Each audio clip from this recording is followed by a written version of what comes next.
Hello, my Bill 5000 Nation. How's everyone doing today? Hopefully, everyone's having a great day. If not, I hope it gets better from here. We are back with another Nick Crowley. Yes, no lazy masquerade today. I figure switch it up a little bit. Nick Crowley really interests me, and he seems like he has really interested you guys a lot. So I want to ride it a little bit and yeah, like I'm really excited. Like I really like Nick Riley. I wish I would have watched his channel sooner. I never even heard of him though. But I mean, that's the miracles of YouTube. You turn the corner and there's something new. All right. I'm excited to get into this. This is titled YouTube's Darkest Videos 4. Let's go ahead and get into it. Go ahead, turn them lights down low, put on something comfy, cup up with something special. Oh, let's get dark and demented. Or really scared of how dark and demented this is. Yeah. Oh, contains stories and videos that may be July disturbing for 29th, people. 2019, patrons file into a busy bar in downtown LA for the start of an always entertaining open mic night. You never know what types of performances you'll get on nights like these, or what kind of people will grace the stage with their presence. And on this particular evening, patrons would bear witness to one of the strangest acts they'd likely ever seen, and it was performed by a man named Robert Camus. Where's your funny face? Make a funny face. Interestingly, Robert has a long history here across YouTube, being featured in what seems like countless videos performing skateboarding tricks with a group of friends. But on this night, Robert was ready to show off another skill of his, as he took to the stage to perform a freestyle rap. Oh, God.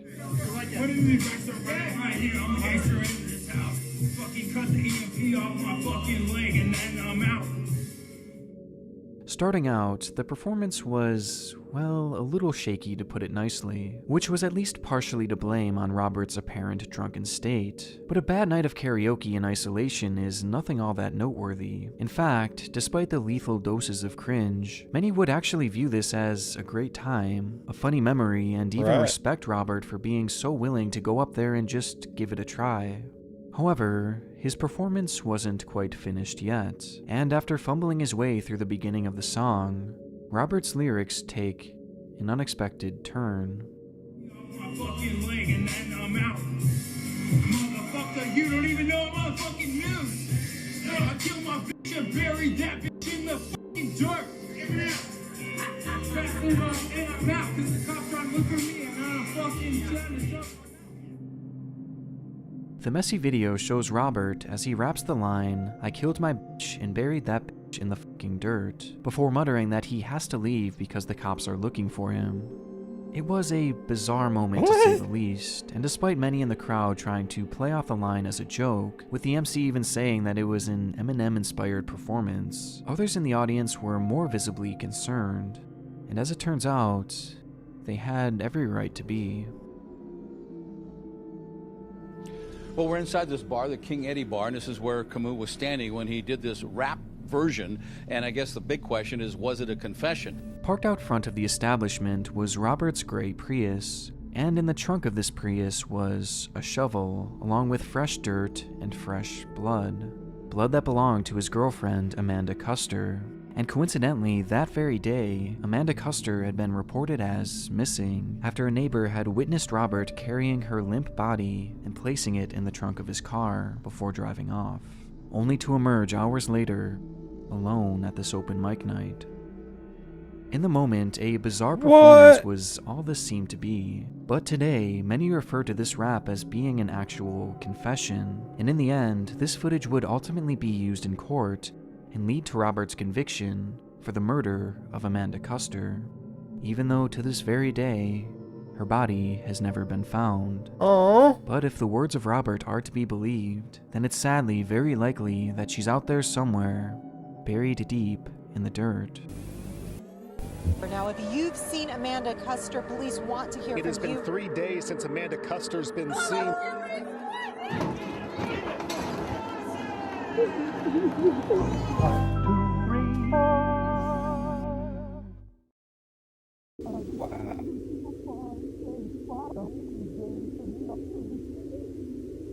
Where were you when it happened?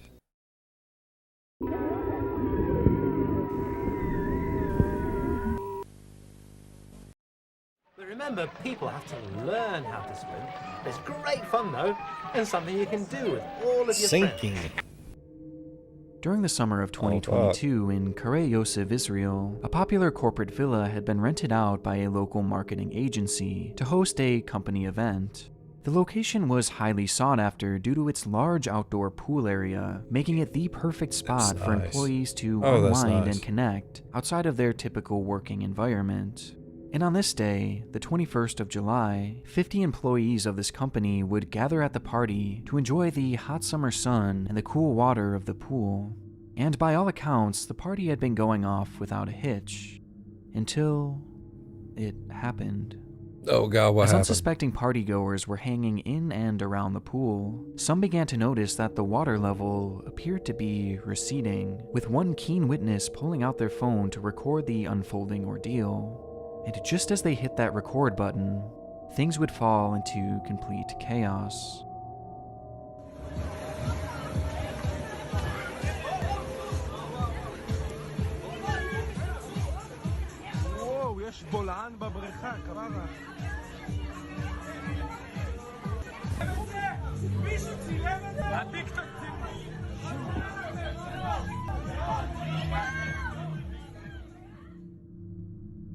Suddenly, a large sinkhole opens up beneath the pool, in turn creating a massive vortex and an impossibly strong current, dragging essentially everything in its path down towards the opening. And within mere seconds, the pool, once completely filled with water, had become completely barren, with even the pool floats disappearing beneath the surface of the earth. Luckily, at the time there were only about 6 partygoers in the pool, and 3 of them had immediately made their way to safety, but one man could be seen standing dangerously close to the newly formed crater, even slipping and falling to the ground just inches away from being pulled into its opening. Thankfully, he too had managed to make his way to safety, but the 2 others weren't so lucky, as in the moments immediately before this video began, they had been sucked into the depths of the sinkhole. Oh god! Of the 2, one would be able to quickly pull his way to safety, while the other was nowhere to be found. As rescuers made their way to the scene and attempted to enter the hole, it was discovered that it was far deeper than anyone could have imagined, with later reports showing that the pit was a staggering 43 feet deep, with the entire opening being filled with water. And the missing swimmer, 32-year-old Khalil Kimhi, was trapped at the very bottom. It would take 4 grueling hours of navigating that claustrophobic grave to finally reach Khalil, who by that point was sadly long gone, having likely already perished by the time rescuers even reached the scene, passing away in what must have been one of the most horrifying ways imaginable. After all was said and done, it was revealed that the owner of the villa had built the pool in an unsafe location and had done so without a permit, leading to charges of negligent manslaughter. And though this event was no doubt a tragedy, it's easy to see just how much worse this could have been if more people had been in that pool at the time. And what truly haunts me the most about this clip is just how unexpected it was. One minute you're enjoying a beautiful swimming pool, and the next, you're trapped 40 feet beneath the earth, drowning with no chance of survival. All because of a freak phenomenon that is entirely unpredictable. No. I'm pretty sure it was predictable. I mean, if it was known that he built it in an unsafe place, then they knew something like that could fucking happen, so it was completely predictable. At the moment, it was unpredictable, but it could have been avoided if the person would have just done what they're supposed to fucking do. Yeah. That's crazy, though. That one kid, Mommy, I've never seen a whirlpool. 1,800 pounds to the square inch and emerges in 50-pound blocks of dry ice. When placed in liquids, it returns to its original gaseous state. Desert ice is really hot stuff. From one pool party to another, this next clip takes us to Moscow, Russia in February of I know this one. We have done this one. I'm 100% sure this was a Mr. Ballin video.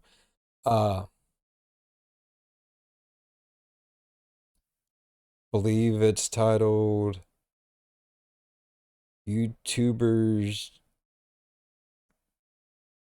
jump into a pool of poison.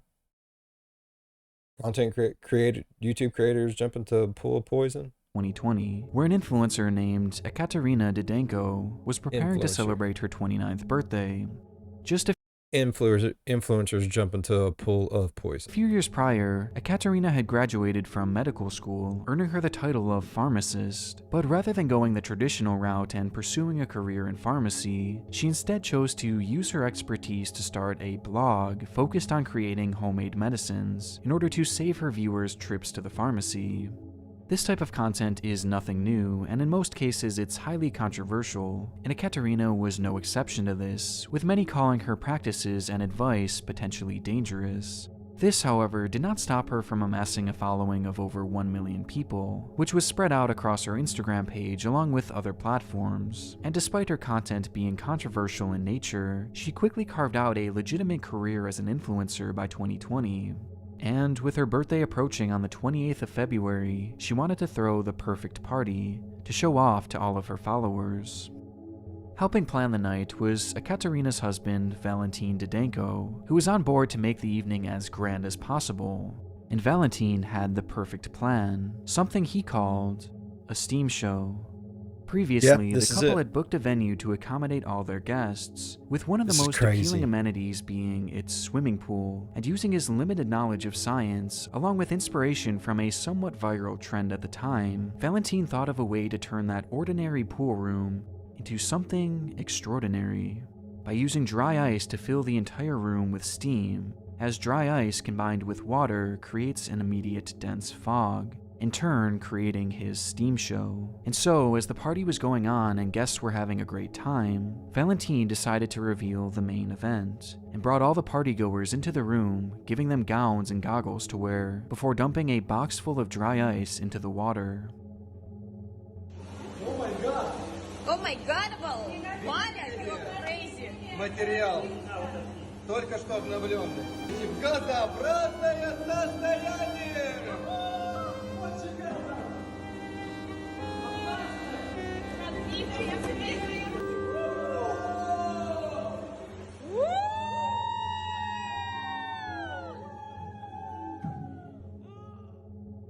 Instantly, the pool disappears within a cloud of gas, creating the incredible show that both Ekaterina and Valentin had dreamed of, with Ekaterina herself pulling out her phone to record the moment. It's cool as fucking shit. Should have better ventilation. And quickly, it became apparent that the pool wasn't just for show, as Valentin himself suddenly dives into the mist, disappearing within its hidden water.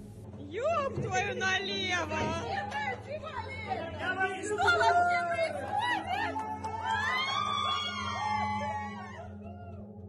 But there was just one problem.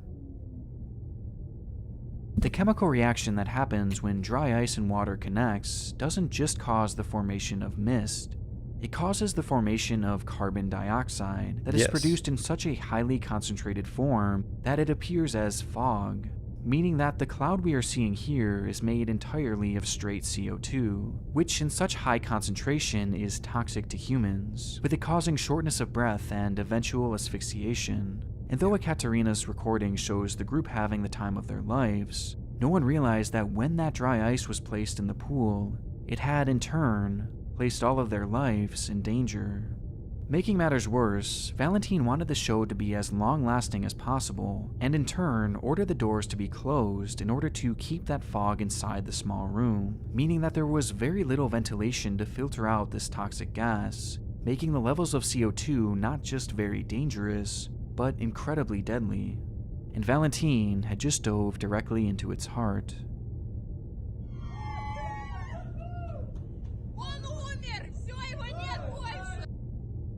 He would break the surface just one time after this, and although the crowd cheers him on, believing he's just splashing around and having some fun, at this moment, his lungs were filling with fluid, and he was suffocating to death, as below the water he was drowning, and on its surface he was suffocating. He was trapped, with the only outcome being death. Yep. Ekaterina then turns the camera on herself, revealing another man entering the water, as she's laughing and yelling in amusement. and behind her, all of her friends are seen recording the ordeal, oblivious to the fact that Valentine was now dying at the bottom of the pool. They were far too distracted trying to get the perfect shot for their own social media pages. In the end, it truly was the spectacle that Valentine and Ekaterina had dreamed of. Yeah. Shortly after the recording had ended, partygoers would finally realize that something was terribly wrong, as some began to experience shortness of breath that eventually caused them to pass out. Meanwhile, others began to feel sharp pains throughout their body that were eventually learned to be the result of chemical burns. Once the room was finally evacuated, 3 partygoers would be unaccounted for, as Natalia Manakova, Yuri Elfarov, and Valentine were left in the foggy room, dead at the bottom of the pool.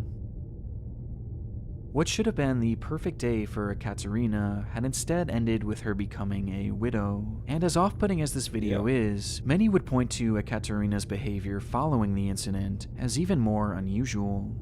Immediately after the incident occurred, Ekaterina would start her grieving process by posting this video for the world to see, and subsequently vlogging her experience at the hospital and documenting the death of her husband. Валя находится под дверями реанимации. Кто умер, я не знаю. Валя в реанимации находится, я не знаю, в каком состоянии. Вали больше нет с нами. Еще Наташа и Юра.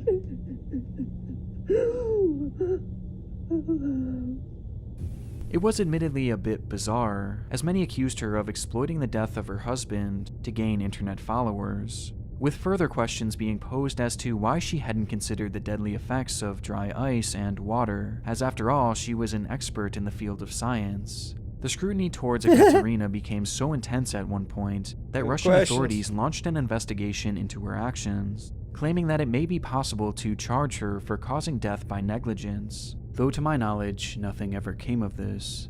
Just 5 whole months after the incident, Ekaterina would remarry, with those initial posts documenting the death of her first husband, leading to her gaining an additional 500,000 followers.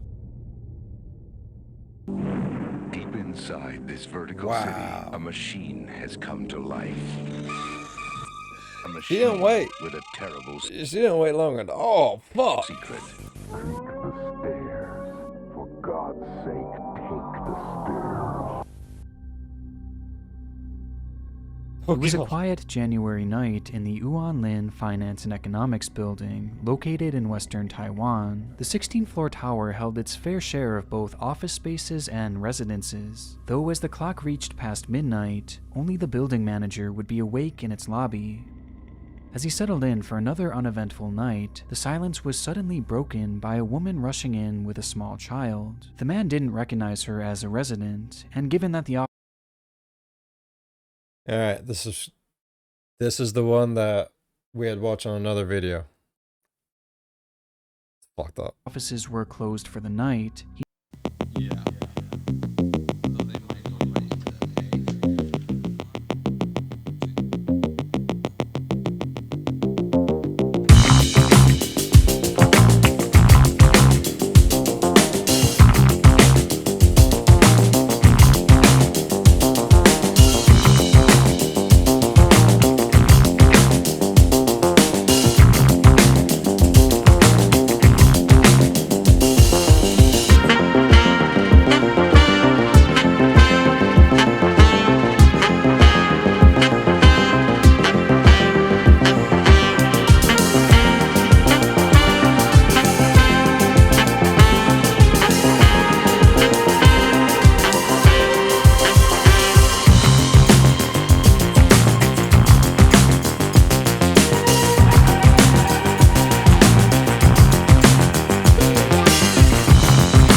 more disturbing due to what they could or couldn't see on the cameras after that.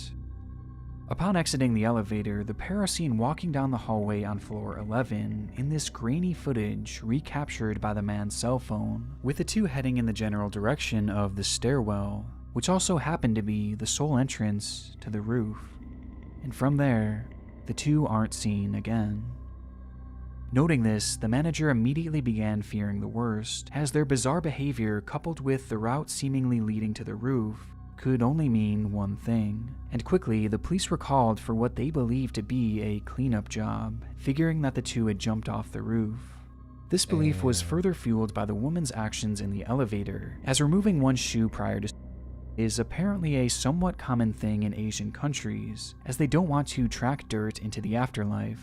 However, once officers arrived on scene and searched the entire perimeter of the building, there was no sign of the mother and daughter, not even a single trace of blood, meaning they couldn't possibly have jumped. Police would then look through the entirety of the footage and review the positioning of the cameras, only to determine that virtually all exits were covered by the watchful eyes of their CCTV. If these two had left the building, they would surely have the footage to prove it, though while sifting through the entire night, this moment was the last they'd ever be seen on camera. So if they hadn't jumped and if they hadn't left, then they must be somewhere in the building, they thought, which led to a full-scale search of the complex, with officers going door to door searching every nook and cranny. However, while asking around, not a single resident had seen the pair that night, or even heard them for that matter. And when their initial sweep was concluded, the police would be left empty-handed, only uncovering just a few set of clues. For starters, they would find the clothes and shoes left behind on the elevator, and they would also find the woman's moped which she had driven to the building. And finally, they would find a single suitcase, found vacant on the top steps leading to the roof. Police would go on to describe this piece of luggage as suspicious, but never revealed its true contents. In fact, following an initial report, they would never give confirmation as to whether it was involved in this case or not.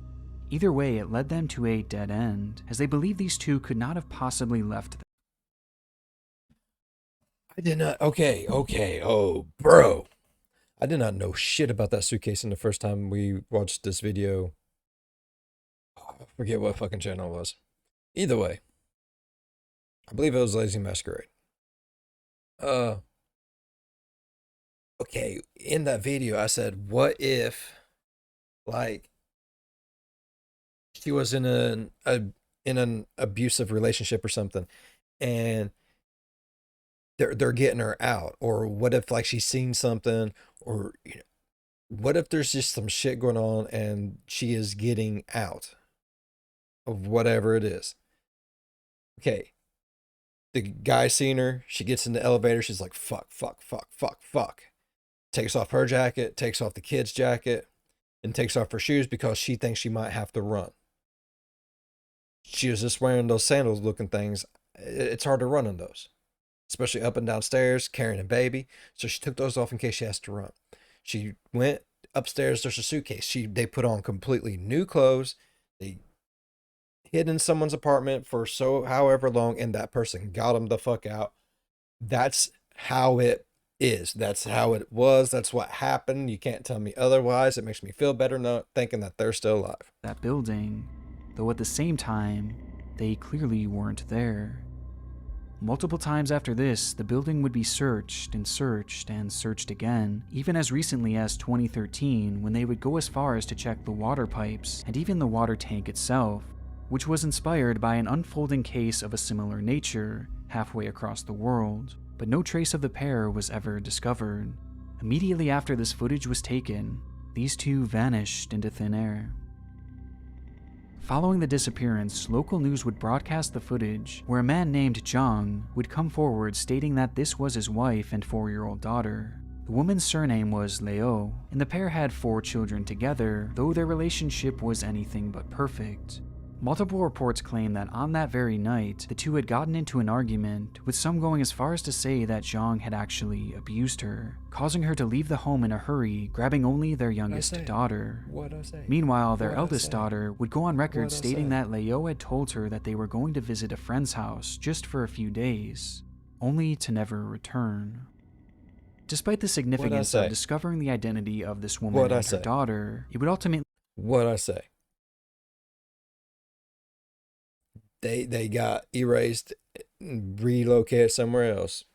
Bro, she's living a happy life now. Failed to help solve the case, as there have been no sightings of these two since this moment, turning this into one of Taiwan's most mysterious cases of all time. And in the region, 3 major theories have emerged. First, many locals in the area believe that something otherworldly happened to these two, with one resident at the time stating, "I think they entered another time and space." This belief is actually so strong that even as of just a few years ago, that 11th floor is practically left vacant, as the only remaining family on that floor claims that everyone moved out of fear of the supernatural surrounding the incident. Another long-lasting theory was that the two were still somewhere in the building, having potentially taken their lives or just gotten stuck there. And officials believed this for years after the case, assuming that eventually someone would happen upon them. Though that day has never come, and due to the extreme summer heat in the region, it's likely that the smell alone would have led to their discovery by now. Which brings us to our third theory, that somehow the two had actually managed to leave the building without detection. Due to the camera positioning in the hotel, this seems rather unlikely, but some claim that there is a specific route that potentially could have provided just enough cover for them to avoid all the cameras. But this would have had to have been precise and seemingly deliberate. What makes this so strange though is that Lao apparently had limited to no knowledge of this building beforehand, begging the question how she could navigate in such an efficient manner, or why she would want to for that matter. And this is far from the only questions regarding this, like, why would she even enter this building to begin with if she was just going to leave? And why go to that 11th floor in particular and remove those articles of clothing? And maybe most importantly of all, if she had somehow snuck around those cameras, how had she or her child never been seen again? Nothing about this case makes any sense, and honestly what happened to these two at this point is anyone's guess, as this is practically all the information available on their disappearance. Since then, I'm telling you, I'm saying the old man was like an abusive piece of shit. She got in touch with someone. It happened that one last time. She left, grabbed the little baby, and like I said, she got in that place. The guy seen her, figured maybe he would call the police, and I figured like the husband had already called the police and said that, you know, she ran off and shit. So she's like, okay, gotta ditch this shit. All right, yeah. Just in case the police are here and I gotta run, I'm taking my shoes off. And then get up to the 11th floor, get out, that suitcase was there, put on. Maybe that's why they didn't tell us what was in the suitcase, because there was nothing in the suitcase because they was wearing the clothes.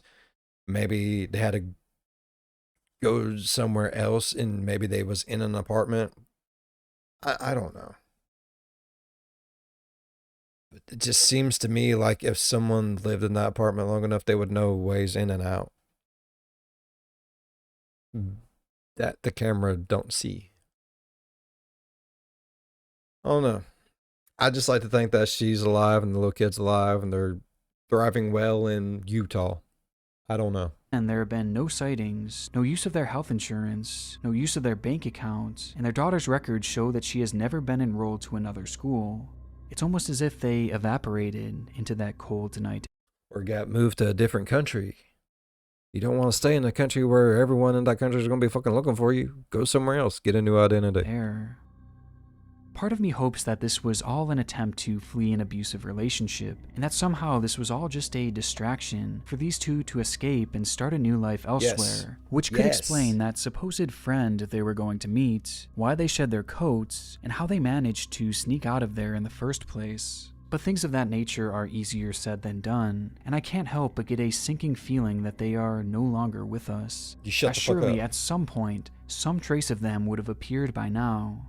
But unfortunately, an absolute conclusion is something that perhaps we may never get, and instead, we're simply left with this chilling video, which is undoubtedly one of YouTube's darkest.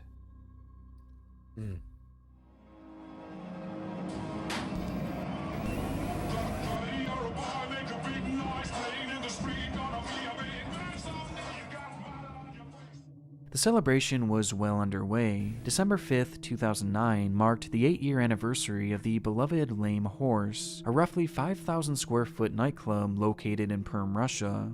On the evening of the 4th, the club began to fill with partygoers keen on joining in on the massive party. To commemorate the night, a cameraman and an interviewer would be on scene to document the events of that evening, which they did by first speaking to patrons as they roamed the club, getting their thoughts and opinions on the celebration.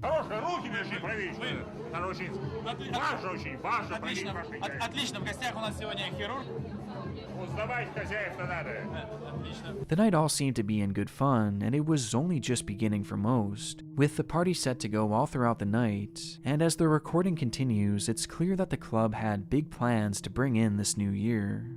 Following the interviews, the footage shows us a view of the dance floor, which was occupied by a group of performers who had been hired to energize the crowd and further build the hype of the night.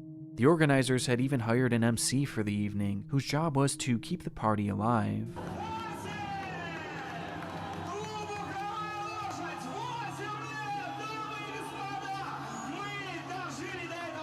By this point, over 300 people had made their way into the building, as the MC continues the show by joking around with two young women, who were clearly guests of the bar, with the cameraman fixing his lens on the three as the crowd watches on in amusement. But it's at this exact moment that the camera unintentionally catches something far more interesting, something that could easily be missed as it seemed so unimportant in the moment. While everyone's eyes are fixed forward at the show before them, this woman, standing on the far right of the camera, barely occupying a sliver of the frame, casually turns her head, only for her eyes to lock onto something behind her, and noticing the woman's bizarre reaction, the cameraman follows her lead and turns the camera in the same direction, revealing this. Замечательно, очень люблю женщин, которые созрели, зрелые, красивые, желанные, обаятельные. Дамы и господа! Unbeknownst to pretty much everyone in the club at that time, the roof is on fire. A spark from the show's pyrotechnics had made contact with the club's ceiling, which was covered in decorative twigs for the party, and within a split second, a fire would erupt. The initial shock caused many to freeze in place for precious seconds, unable to comprehend what exactly was happening, and it wasn't until the MC, the same one in charge of keeping that party alive, began to shout, "Ladies and gentlemen, guests of the club, we are on fire, please leave the hall," that the Ladies and gentlemen, boys and girls, children of all ages, the roof is on fire. Run like fuck. Patrons would finally unfreeze.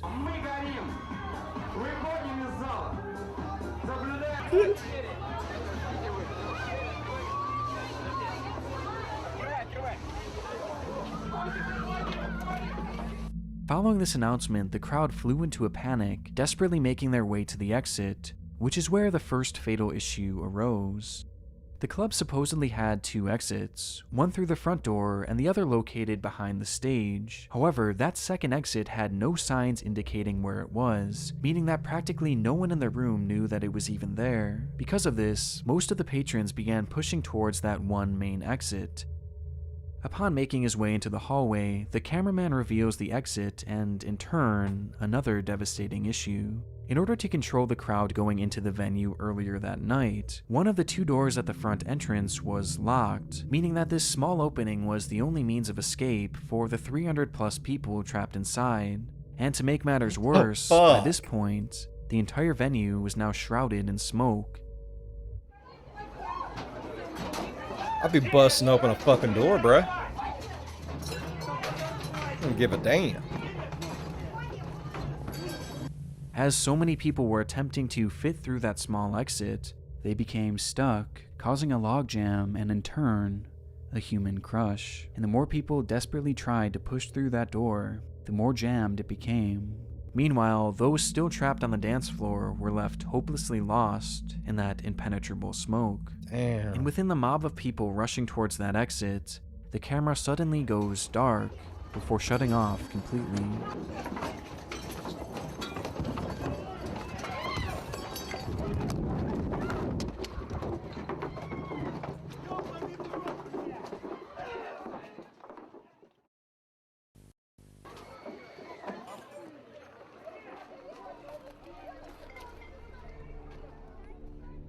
Somehow, the cameraman, along with multiple others, were able to squeeze their way out of the exit, as evident when the camera begins to record sometime later, this time in the middle of the road, revealing hints of the havoc that was occurring both inside and outside of the club. But tragically, this is where one last fatal factor was added to the equation, which was highlighted by a quote from a survivor and one of the very first people to escape the club. After I got out, there were no firemen or emergency services for about 20 minutes. Nobody at all. There were only 2 ambulances altogether. They managed to take 6 or 7 men and left. No more ambulance cars arrived, at least I saw none. Firemen had pulled out a number of people by then. Half clothed, they were simply laid out on the cold asphalt. Nobody cared for them. People were lying on the ground for about an hour and a half, definitely for no less than an hour. It could be that many of them died because of this, because of the cold. It was 16 degrees below zero outdoors. In what has since been heavily criticized, and rightfully so, the emergency response team only fueled the intensity of this disaster, as many of those trapped inside were left to their own devices, and those who were rescued were laid out on the street with severe injuries, and most of their clothes burned off, forced to lie there, unable to What the fucked up bullshit is that, bro? move for over an hour in the freezing cold. It's unknown how many deaths were caused by this alone, but if these first-hand accounts are to be believed, it's likely that many were. Man, Not only had the venue itself failed these victims, but the emergency response team had as well. Ultimately, 101 people would die on the scene that day, and an additional 55 perished later in the hospital, with the catastrophe amassing a death toll of 156 total people, making it the deadliest fire in Russia since the fall of the Soviet Union. The footage from that night, taken before, during, and after the event, truly account for some of the most disturbing on the site. But 2 moments in particular have always stuck in my mind, the first being that initial stunned reaction from the lady just off screen, as she had noticed what was transpiring before anyone else, and the other being that first reveal of the small fire on the ceiling that would so quickly and so savagely engulf the entire building and claim the lives of so many. Right? Like, at the moment, it was literally small enough to be and it's done. And next thing you know, it takes 100 and some lives. That's fucked up and crazy as shit. Don't fuck with fire. It'll get you. Every time. I wanted to briefly mention that I have brand new Patreon tiers, and now for just $3 a month you can view my content early, along with some other cool exclusive benefits. And for possibly the last time, I want to thank my gold tier. Alright. I really enjoyed that story. Thank you so much for the suggestion. I really enjoyed it. It was really good. Damn, that last one, bro. Oh, no. Okay, I do not ever want to be burnt alive, and I do not want to be frozen to death. Those are just 2 things I don't want. I don't want to drown either. 3 things I don't want. I just want to sit here in my chair. Yeah. Alright. If y'all enjoyed today's video as much as I did, please leave a thumbs up. If you're a fan of the spooky, scary, strange, deranged things that just fuck your whole world up, think about subscribing. Your world will never be the same. As always, be good to one another. I'll see you in the next one. Bye-bye. Man, that's so fucked up.